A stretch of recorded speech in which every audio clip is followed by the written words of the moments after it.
Drip, drop, drip. It was a rainy Monday morning at Newburgh Elementary.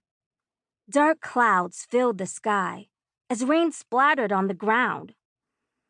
"I wish we could go outside today," said Violet. She rested her chin on her hands as she looked out the foggy window of Mr. Ing's third-grade classroom and sighed. "I don't mind the rain," replied her best friend Pablo. "It reminds me of Puerto Rico and summer storms.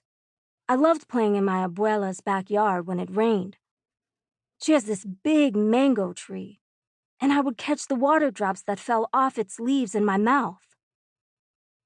Violet smiled, then looked back out the window. "No mango trees in Newburgh," she said. "Just mud and wet grass that I can't play in." "Well, at least there aren't hurricanes in Newburgh. Puerto Rico is beautiful, but sometimes storms turn into hurricanes," Pablo said. "It rains a lot, and the wind blows so fast and strong. Once, my Tio's car got blown to the end of his street during a hurricane. He wasn't in it, though." "Whoa, sounds scary," Violet replied. "I wonder why Puerto Rico gets them and not Newburgh. I'm not really sure." Pablo shrugged. "But my abuela always says it's because the ocean is so warm." Violet thought out loud. Warm water and hurricanes. Mr. Ing interrupted her thinking. "Okay, class," he called from the front of the room. "As you can see, we won't be able to go outside today, but..." He raised his pencil in the air.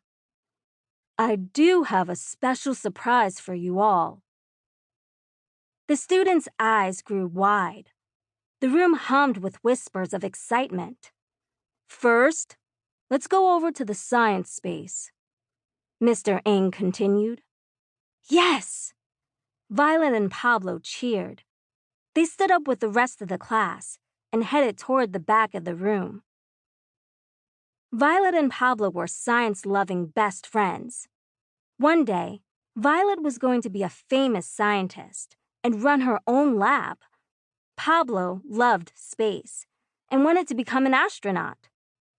But even when they weren't talking about science, Pablo and Violet were always together. They played soccer or double dutch at recess.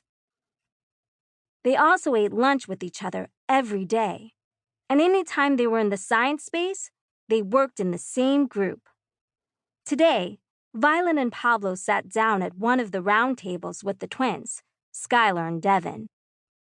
They looked exactly alike, except Skylar had puffball pigtails, and Devin had a buzz cut with a lightning bolt shaved into the side of his hair. "I wonder what the surprise is," Violet said as she sat down. "I bet it's going to be cool," replied Pablo. "We always do fun stuff in the science space."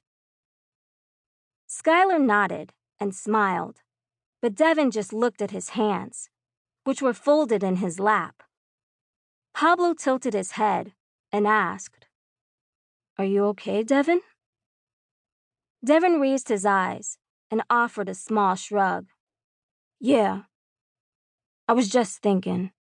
"It's because..." began Skylar. But Devin interrupted her. "It's okay. I'm fine." "All right, class," Mr. Ing said. He stood next to a square table. On top of it was a large object covered by a black sheet. "Are you ready for the surprise?" "Yeah!" the students cheered. Mr. Ing quickly pulled off the cover. A tall gray box with a clear front door sat on the table. The top part of the box had a fan that faced downward. At the bottom of the box sat a large blue bowl. Mr. Ing smiled proudly, but the room was full of confused faces.